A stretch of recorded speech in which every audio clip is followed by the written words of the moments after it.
So how do we navigate disinformation on the battlefield? In this keynote, I'm very pleased that we are joined by Anayit Khoperiya. She's the deputy head of the Center for Countering Disinformation and works on countering threats to Ukraine's national security in the information sphere with a background in state information policy law and a PhD in law. So thank you, Anayit, for joining us today, and we look forward to hearing from you. Thank you a lot. Hopefully you can hear me. We can hear you, thank you. Great, and hopefully my presentation that I sent just at night, it also works or not. Just let me know.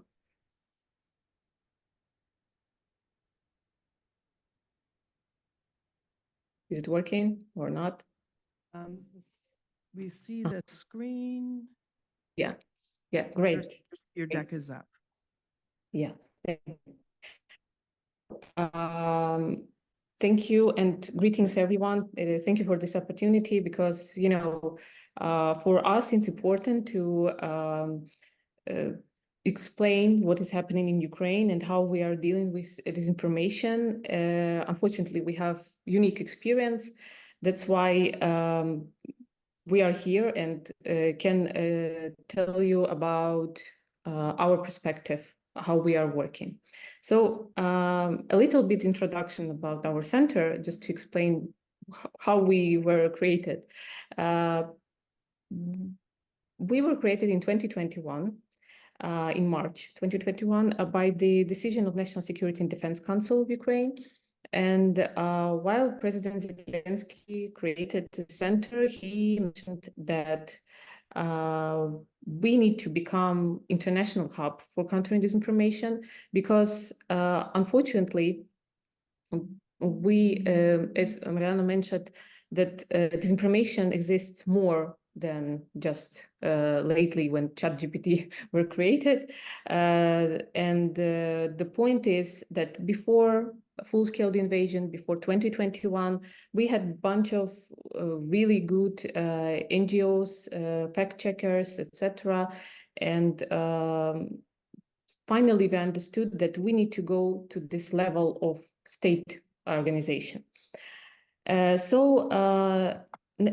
I cannot change. Next slide, please. So where we are in this center and what we are doing. First of all, we are in the middle, as you see, because we are under this umbrella of National Security and Defense Council, and we can cooperate with everybody, with media, with state institutions, with civil society. So we are open for every opportunity to cooperate within countering disinformation. Next slide, please. So our operational activity, when we were created, the main goal was just to be an analytical center who just accumulates all monitorings from different ministries, from different special services, and to show the whole information framework and to identify threats. But the point here that after full-scale invasion, we understood that this is not enough just to inform about information threats to our state organizations. We also need to be more flexible, work with public to build this strategic communication, and also work with our international partners. And regarding education, I will come up to this later, how we just came to this point too. So a little bit about public communication.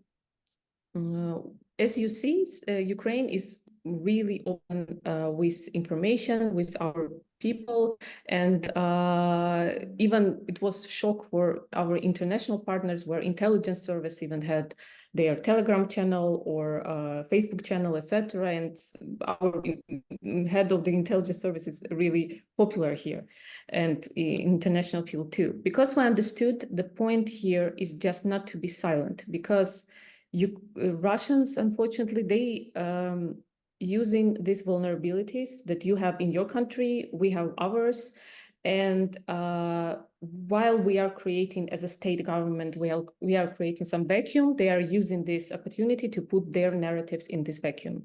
So that's why, especially after full-scale invasion, when people were in their basements and they didn't know what to do and they were just panic, we understood that we need to inform and become somehow state fact checker.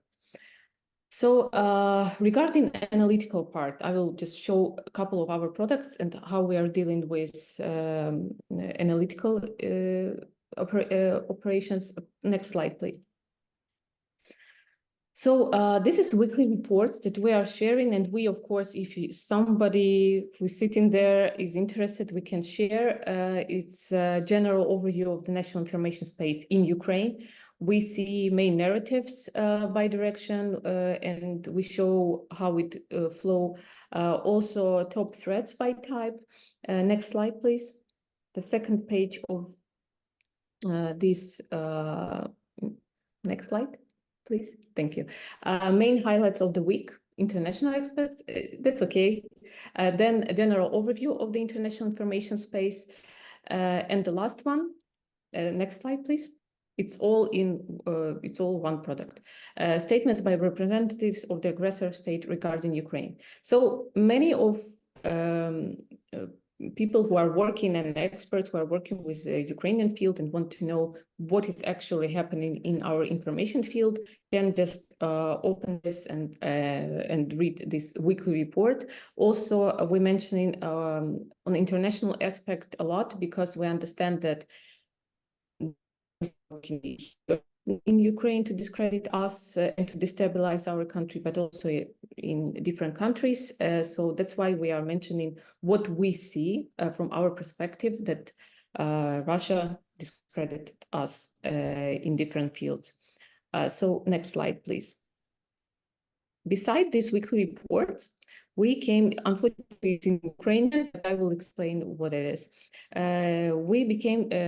We came to this point that we need to make situational reports because we have such a mandate to give recommendations to our state organizations,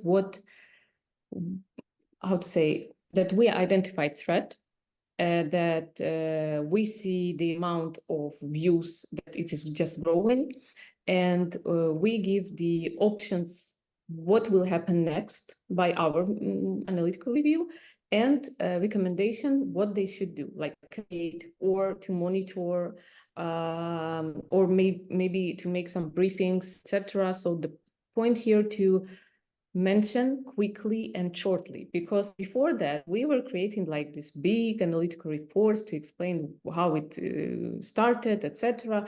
And we understood that we don't, well, you know, bunch of information, we don't have much time to read everything. And especially in state government officials, they always, they could read just in their smartphone something. That's why we understood that we need to make one pager in this case. If they request more information about this, then we are making bigger analytical reports. Also, we are working with special services. We see some threats and people behind these threats. We are sending these materials to Secret Service of Ukraine, and then they are deciding, because they are law enforcement body, they are deciding put these people on a sanction list or to open a criminal investigation. So it's the other part of our work, but we are unique in this because we are working with special services in this phase. Next slide, please.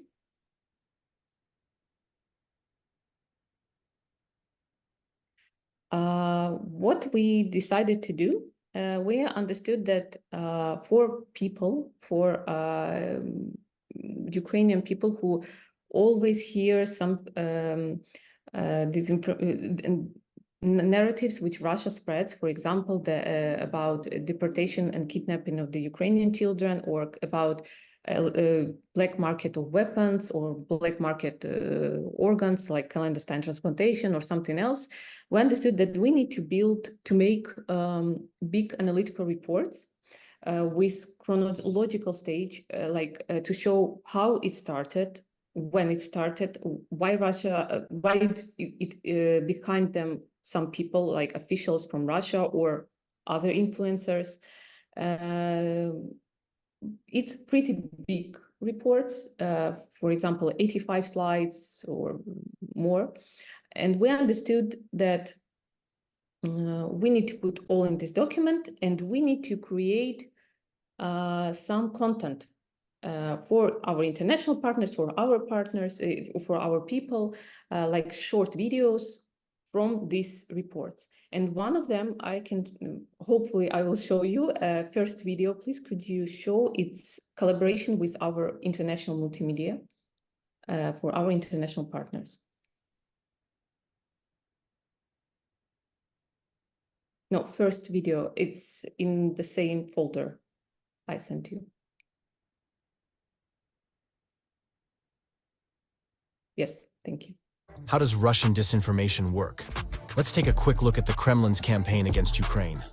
Called the Black Hole and aimed at disrupting Western aid, it was 100% fake. It had a specific time frame, propaganda channels, and consisted of several phases. Phase 1. Creating a false narrative, not supported by evidence. To do this, the Kremlin perverted the news about Western aid by using the phrase "a black hole," with reference to Ukraine. Then the fake news was spread via FSB-affiliated social media and official Russian channels. In this way, the Kremlin sought to form a solid anti-Ukrainian narrative and warm up the audience for further manipulation. Phase 2. Fabricating evidence to support the narrative. To keep its manipulation going, Moscow created a video comparing President Zelensky to that same black hole, as if it had been filmed in Times Square in New York City, and applied a fake watermark from Fox News Digital to make a video look more credible. The falsified material was then disseminated via those same Russian private media channels, and public, including the Russian embassies. So both bots and foreign media could pick up the fake news and make it go viral. Phase 3. Faking events that never happened to validate the campaign. For example, sharing photos of graffiti depicting Zelensky and the same black hole as if they were taken in many European and American cities. The graffiti never really existed. No one reports seeing it in real life. Though for those who swallowed the news, the whole campaign looked authentic and solidified the discredited image of Ukraine made by Russia. The total number of views the Black Hole campaign gained reached over 6 million. This is just one among many campaigns by Russia in Ukraine, Europe, the US, and the rest of the world. Это наше самое главное оружие. Okay, thank you. This is how we are communicating with our people. So we will also, next slide, please. I just can show that we're not only focusing on narratives, we also see some fake websites. I think you probably know about Pravda EU. It's 25 websites all over the Europe, which disseminates Russian narratives. It was existed long time before full-scale invasion, but after full-scale invasion, we saw this influence and narratives that discredit our country. So pretty much in these cases, we cannot do nothing, because when we see such websites, it's just not one of this. We are sending it to our international partners. In our case, in our country, if we see such websites, we can block it somehow. But in other countries, it's pretty difficult. Additionally, we are working with big platforms like Meta, with TikTok, with not Twitter, of course, with no X, and with YouTube, with Google, I mean. So we can somehow block some contents which violates our legislation in our country. So it's pretty easier to resolve such issue in our country. But in others, we are just can send these materials to just pay attention that, well, something wrong. Russia is trying to manipulate, and you can double check it if you want. So next slide, please. Also, probably you know the Telegram channels is the most popular platform, media source, I can say, in our country. And we are also investigating and we're trying to find connections with different Telegram channels. This is one of our products that we are doing. We finding connections who are behind some anonymous Telegram channels. So yeah, and this is really important work that we are doing because we cannot reach to Telegram at all. Well, our Minister of Transformation, as far as I know, they are trying to reach to them to somehow work with Telegram, but as far as you know, they are really closed. So next slide, please. I just want to give you a few examples, this sophisticated cases of disinformation campaigns that Russians used. And it was in one of our report about Russian influence in Africa, but not just only in Africa, because these cases were disseminated in different countries via X. Sorry, I forgot to mention, like, not Twitter. I don't know why. The point here that they discredit our politicians, Russians, I mean, by using African media outlets. So one of this is fake Olena Zelenska spent one fake material that she spent more than 1 million on shopping in Cartier. So Nigerian publication, The Nation, published an article with this name, and it stated that First Lady unfortunately spent our West partners' money to buy her in New York some jewelry. Next slide, please. The first source, which was published in this The Nation media outlet, was the video of this woman. She showed the receipts of these purchases, and also she said that after Zelenska visited the store, employee was fired because she's like allegedly store employee of Cartier. And the next day she decided to share this on Instagram. And the point here that when we first saw this case, what we've done, we took this receipt, we saw the date, we decided to check whether First Lady was in New York at the time. We found out through office. Next slide, please. So we decided to use our opportunities by OSINT tools, and also with the NGO who is really, they are Molfar, their name Molfar, they're really cool in human. So it was established that she, this said employee, is a native of Cameroon, Zana Yogo, Rose Gabriel, who has lived in Russia since 2017. So she was studying to become a doctor in St. Petersburg, and also worked as a manager at the stylish Afro Shop hair salon. Since 2018, she has been providing English and French tutoring services according to her profile on tutoring website.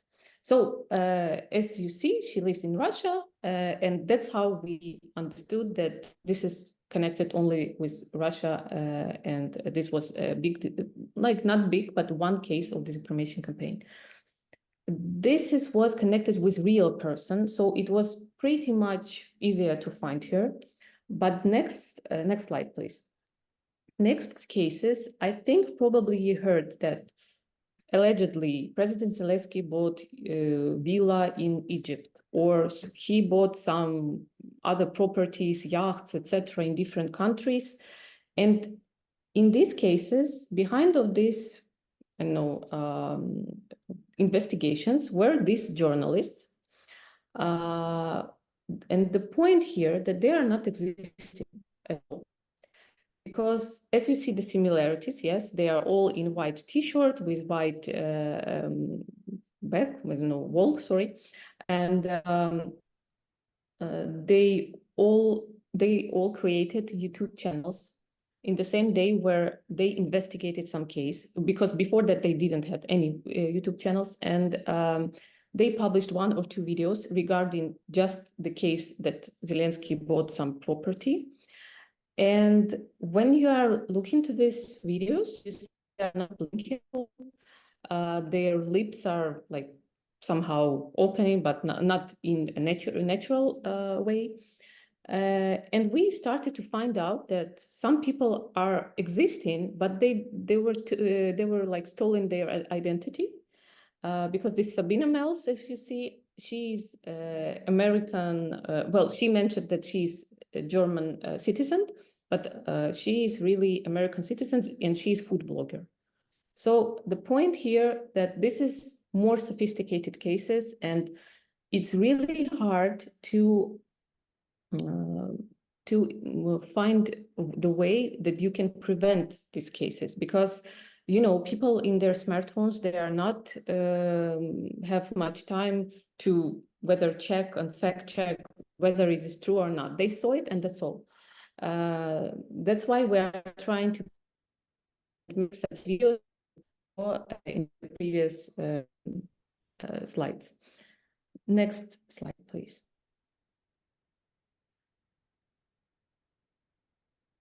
So regarding education, this is screenshots of our first project. The hot phase of full-scale invasion was over. We were asked to make some videos about what it is disinformation, what is bots, etc., for children, first of all. And we decided that we can make it, like we can make scripts, and then our partners can make this multimedia videos. And it was really cool because every teacher in our country started to use it via their lessons. And there were 7 episodes in this project. And we decided that, our expertise, maybe we're not theoretical people, but we have really a lot of practical cases, and these cases could be used in different trainings, etc. So that's why we started to make these trainings and to present it for students, for state organizations, representatives of state organizations, and our international partners. So the point is that it was not in our mandate, but then we got this permission, and honestly, we understood that this is the most important thing that we could do in parallel with actually countering disinformation. Next slide, please. And public communication. Well, we understood that we need to create a bunch of media projects because our people hear and see the flow of Russian narratives in our country, and that's why we need to use different opportunities to show in different audiences different perspectives. And you see the bottom, like these militaries, etc. Because why we even thought about militaries? Because via media monitoring, etc., and we are reading comments, we understood that people trust only militaries, not politicians, not I don't know, influencers, some bloggers or food bloggers, etc. They cannot tell what is actually happening on the battlefield. That's why we got the permission to invite militaries from battlefield and to make podcasts with them, or just interview them regarding different cases which they see, and disinformation campaigns that they can counter together with us. And also there are different parts. You see the person there, Scott Ritter, etc. Well, they are second in Russian narratives, and that's why we need to explain why these experts, so-called experts, doing this. And the last video that I want to show you, and it could be short, just 3 minutes, but we can show it for 1 minute. Just one thing to explain. This is hate speech project. It was for our international partners. Well, you can see, and then I can explain. Can you turn on, please? Дойче Дунков, ты еще увидишь, как из-за твоей продажной глупости, Анна-Лена Бербок, Берлин будет гореть. Надо как-то сделать так, чтобы американские солдаты начали гибнуть. Да мы сотрем в порошок Варшаву и Вильнюс. Почему мы признаем Францию в ее границах? Как я хочу посмотреть, чтобы Урсулиха фон дер Ляля корчилась с куском беспилотника в глотке. Когда на сегодняшний день мы говорим, что война будет безъядерной, мы, наверное, лукавим. По количеству на душу населения, правда, Канада ее опережает, но Америка — это мировая держава победила. Я сейчас требую спалить Берлин. Is Russia that far from Europe? Territorially, yes, but in terms of territorial claims, it is much closer than you might think. Russia has built an extensive propaganda network to obscure its crimes and disseminate false narratives supporting its aggression. And the Kremlin's leading mouthpieces such as Vladimir Solovyov, Margarita Simonyan, Olga Skabeyeva and others spread these narratives, often crossing the line by resorting to hate speech. For example, on this TV show, the prominent Kremlin propagandist Vladimir Solovyov promoted genocidal sentiments justifying the potential deployment of nuclear weapons against the UK. I can tell you what it will look like. A Poseidon, a 30-meter-high radioactive water wall, washes the whole of the UK to hell. Then they have to learn to live in the conditions of radioactive washout. This is just one example of Solovyov's nuclear threats against Western countries, including the UK. And here is his reaction to NATO's drills. Today, large-scale NATO exercises have started, within the framework of which a scenario of an armed conflict with our country will be practiced. I would like this scenario to be very short. The scenario goes like this. You start concentrating, and we will nuke the hell out of all of them. And don't tell me about their civilians, and their this and that. They want to destroy us. They are directly talking about destroying Russia. They are gathering NATO for this purpose. They must realize we are not going to play with them. We don't care. 4 months of maneuvers, 31 countries, 900,000 troops. Nuclear weapons. I think the video can be stopped now. Thank you. Yeah, it's too depressive, you know. That's why I wanted to turn off earlier. So the main point is to show what Russians are talking when in the diplomatic way they are talking that they are happy and ready to sign peace agreement, etc. We see what they are talking about in their country for their people. And this is important for citizens of all countries, which is connected with these genocidal statements, to see what is actually happening in Russia when they are talking about like, let's stop it and just sign this peaceful agreement. So that's all from my side. Sorry if it took long, and I'm ready for questions. Well, thank you very much, Anayit. That was a fascinating discussion. We learned a lot about the tactics and methods used by Russia, not only about the context of the war, but also how it was directed to undermine the legitimacy and reputation of President Zelensky and his family. I also found interesting the how you try to mitigate that, and I would like to probe that a little bit further because it must be challenging to do so when the information propagates so quickly. And also, I was fascinated by the public education piece. That's not just enough to counter and debunk, but also to educate the public. So I would just invite people from the audience. There is an opportunity to ask questions. There is a mic over here to the side of the stage, and so please, if you have a question, please come up to speak into the mic and introduce yourself and your organization. And maybe while people are reflecting on their questions, maybe I'll ask the first one. How do you cope with the speed at which narratives come at you when they are narratives that really affect, your country, the positioning, the war? How do you debunk or mitigate those attacks in a timely manner? Thank you for the question. I just need to mention that debunking is just one of the tactics you can just somehow counter information. But we understand that positive narratives or narratives from our side and creating our own content, it's much efficient than just to debunk or just fact check, etc. So it is a really important thing to do. But at the same time, if you are a state organization, then you need to create your own agenda. That's why I think in complex, you can beat this threat. Thank you. Yes, please, Ambassador, if you don't mind using the microphone.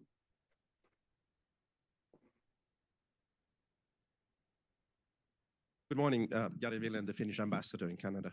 Actually, I would like to ask you to help me and the fellow panelists, which will be following your presentation in here.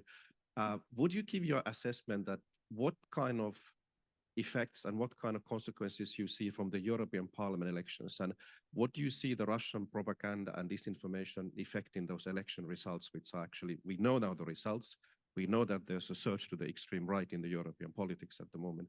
So have you made any analysis that what was the Russian role in this election campaign and even the outcome of these elections? Thank you. Thank you. Well, honestly, we had a bunch of requests to do this, to analyze European elections, to explain what is happening, how Russia influences European countries. But that's the point, that we are a state organization and we are not trying to, monitor and analyze information field of other countries, which is connected with Ukraine and discreditation of Ukraine. And while we see, for example, the summit peace part, of course, we are monitoring these parts. Regarding elections, as you see in the bunch of influence of Russia, it's in X. They are trying to push forward their narratives in different countries. And as I mentioned, they are using vulnerabilities of different countries and trying to push forward their narrative that if we are talking about elections, about those people that, for example, against to help Ukraine, etc. So they are pushing that narrative that we don't need to help them, like they are citizens, for example, from Belgium, for example, yes. We don't need to help, why we need to support, for example, this or that candidate or something like that.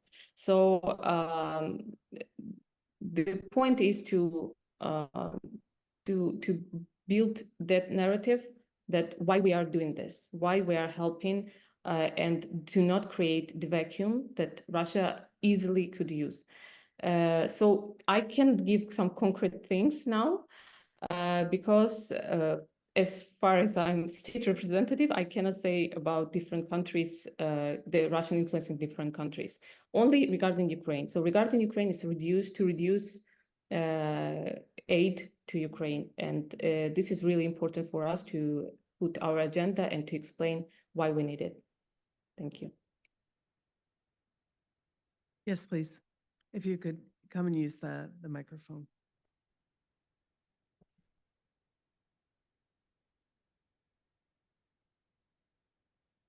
Just wanted to say that the monitoring piece has been a bit of an obstacle in many of our countries because we're prohibited from gathering information on our citizens without a mandate. And I wonder if you overcome, if you have tools that have ways of stripping out, say, the names of the people, say, who are speaking, perhaps addressing the narratives, so that you can do it and respect privacy, or, I mean, you're in a different situation if it's a concern or if it's not a concern in your country, what you recommend in that regard. Yes, of course. It's it's an issue here. It's not about not issue. We are still, I would say, honoring the freedom of speech, etc. So there could be different opinions, and we are not gathering information for some person exactly. We are gathering and monitoring information regarding content. But when we see the repeating content which discredit and destabilize our country, of course, we need to find out who is behind of this content.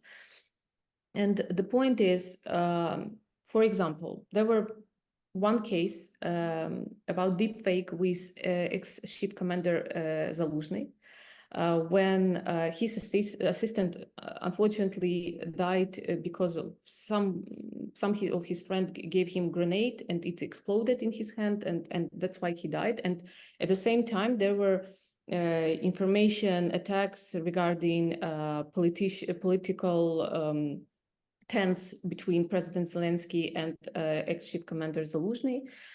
And the same day when this assistant died, the deepfake is launched and was disseminated that ex-chief of commander Zaluzhny saying that it is Zelensky destroyed my assistant and he will destroy me. So he's a traitor. We need to, I don't know, go to Maidan, etc. And it was so really good made. But when you are seeing the same thing, not blinking, mouse is hardly opens, etc. And we decided to find out who is behind of this dissemination, and we found the connection of different Telegram channels, and it was, I don't know whether you know this propagandist Shari. He's in our sanction list, and he was the one who launched this campaign to intensify and destabilize our country inside.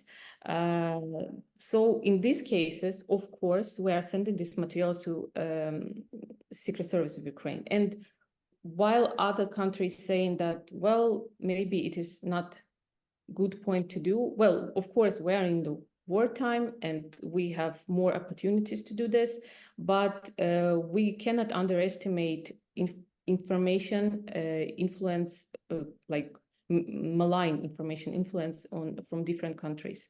That's why we need to precise that maybe there are some people behind it, and we need to at least put them at sanction list, or I'm not saying about criminal investigation, etc., but they are destabilizing your country inside, and it is a threat, it's a security threat.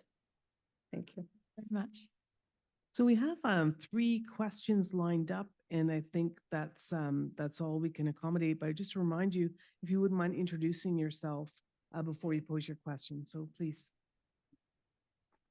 Good morning, good afternoon for you as well. Montana Hunter, working at National Defense here in Canada. I'd like to drill down on the ambassador's question a little bit as a follow-up question to it, looking specifically at what metrics or records you have of the impact of Russian disinformation within Ukraine itself. One of the challenges we see here is tracking the impact of disinformation itself. So any thoughts you have on that would be very interesting. And then on the side of that, I have one other small question, which is whether you have any thoughts on the impact of AI on disinformation and whether you're seeing any emerging trends of that recently. Thank you. Thank you. So regarding Russians and how they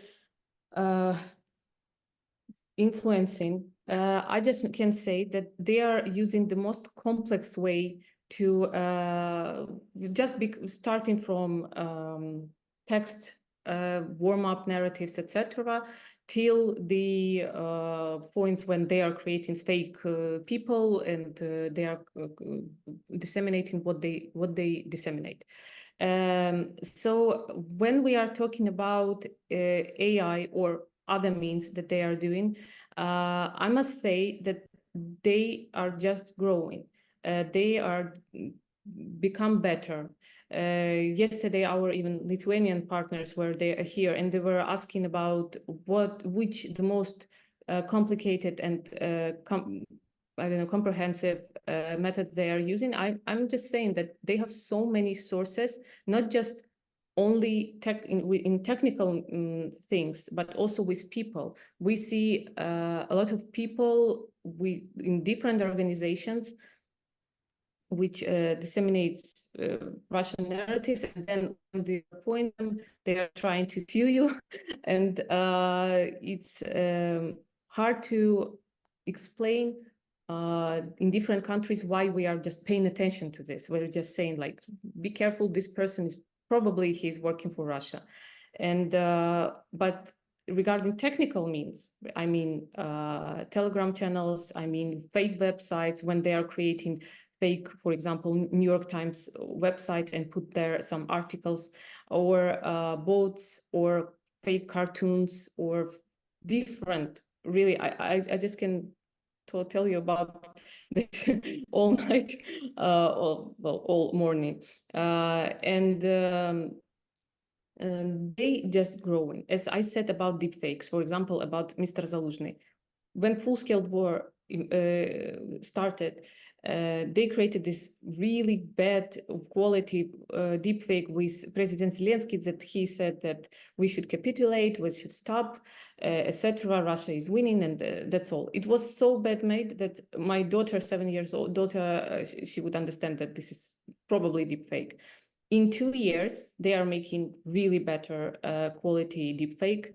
They are doing deepfake in real time when they are turning on with different official representatives in different countries, and just trying to talk with them, and they probably think that this is real person talk with them. So they are just growing, and our point is to learn their tactics, techniques, and procedures, and to somehow create our known content and to come to the media literacy. I think is maybe the most, I know, easiest thing that I'm just saying, but when people are not understanding, even our journalists, we found out a lot of fake articles when, not fake, they used fake articles from different fake websites and put in their websites as in media outlets, and we like calling them and saying like, you should like somehow turn it off or something because it's fake website, and then, oh, thank you, etc. So our media, for example, is happy to cooperate, and our NGOs are happy to cooperate because we have a bunch of fact checkers and they are trying to help us with too. I think all societies in all countries, they should be such a society where you are in complex working together, and of course with international partners too, who are also countering disinformation. Thank you. Thank you. I wonder if the next two speakers could pose their questions back to back, and then we'll ask Anayit to answer both of them together. Okay. Please. My name is Hugh Windsor. I'm a semi-retired member of the Parliamentary Press Gallery. One of the elements of information that is most closely watched around the world is the casualty figures. And it's clear that the Russians put out, try to exaggerate your casualty figures in order to try and convince your friends and allies around the world that your cause is not worth supporting, etc. But your policy is to not reveal your casualties to indicate the effect that Russia is having. And how do you counter that misinformation, which has a defined purpose, if you are not prepared to actually put out the real figures? May I just ask the next questioner to ask their question as well? We'll ask that the two be answered together. Yes. Go ahead. Thank you so much for taking the time. This is not going to be related. I was really curious to learn a bit more about the situational reports. That's something, so I work on disinformation related stuff for the Canadian government, and it's not something I've seen before in the same way. So I'm just sort of curious, when you talk about making recommendations, what those typically look like, and sort of if it's sort of narrative by narrative, or if you're looking at various things like new technologies coming on scene, and kind of just talking a bit more about that would be amazing. Thanks so much. Thank you. So regarding casualty figures, we have, as we are in wartime, we are not talking about this, like we are not publicly showing some figures, etc. But Russians are doing everything to not to show their own casualty figures, but to show ours. And even we found out international website UA losses. And we understand that they are trying to even use Telegram channels where military comments make their groups, and they even trying to come there and to put some figures and show the truth. Like that we don't see, that our state is not mentioning about this, etc. So they are forcing and they are trying to influence and to show that this is catastrophe, and also to show it not only for our people, because their main goal is to stop mobilization campaign, which is still going in our country, but also to show other countries, as you already mentioned, that you see how many people died, and that's why you don't need to support them, etc. So they will continue it. They still trying to do this, and it is only militaries and chief of commander and President Zelensky who can mention casualty figures if they decide to do this. So that's the point.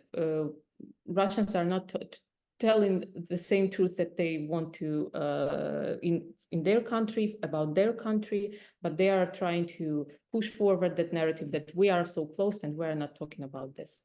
So yeah, the second question was about recommendations, that I just can mention one example. Once we got fake letter from Telegram channel, which creates fake letters from different state organizations in Ukraine. And there were a letter about that we received from NATO blood for our soldiers, which were infected by HIV and other diseases. And the point is that this is letter from our Ministry of our cabinet. He's saying that, you see, this is the point, that we received infected blood. And it started growing, and we understood that we are not capable to comment even this. That's why we need to put it in this situational report that you have seen, put the recommendation that they need to debunk it. And even like they can check it and say whether it's true or not. So they put this fake letter and mentioned that this is a fake, and we took these materials and then we spread through our partners and also our media accounts, social media accounts, to share and to show that this is no panic, everything is fine, and it was just fake. Also, regarding narratives, well, we are trying not to give some narratives like as a recommendation, because we are trying to discuss with press secretaries, etc., whether we need to put this narrative or not. Because, for example, our MFA, they, of course, they built some agenda for us, to understand what we need to talk for international partners. But the same point regarding strategic communications in MOD, etc., we are just about action. Whether we need to talk about, whether we need to debunk, whether we need to make a brief, briefing, or whether we need to monitor to understand where it is going. So yeah, the point here is just to make some action, not only communication part. Thank you. Anayit, at the risk of causing logistical issues with my team, I'd like to just do a hot pursuit on that. In terms of your recommendations on how you counter disinformation, what is the criteria that you use to determine whether you're going to do a counter narrative, whether you're going to debunk, whether you're going to just monitor? What kind of assessment goes into that? How are you assessing, the harm that could be done or the tactics that are most appropriate in the situation? Well, we first of all, we have analytical team and few softwares which we are using to quickly understand whether it's disseminates really quick or not, what amount of use they are. And also we have lists of Telegram channels or other channels which really, well, by the practice, we understood that these Telegram channels are really popular, and it could be disseminated really quickly. That's why we have lists of these Telegram channels, and also we are trying to look the dissemination. And other thing, it's monitoring assessment. When we monitor some cases, for example, regarding different aspects in our country and how Russia influenced, we also look at the commentaries and reactions of people. So we understand that here is the vacuum where we need to communicate in this place, and we give additional recommendations while we are doing assessment of cases in information field. So there are different ways how to find out whether we need to communicate or not.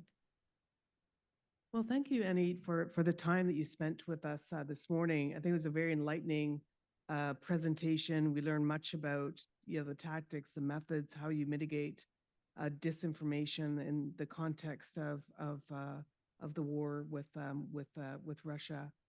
We wish you every success, including in the cognitive warfare issues that you face. Please join me in thanking Anayit for being with us this morning. Thank you a lot. Thank you.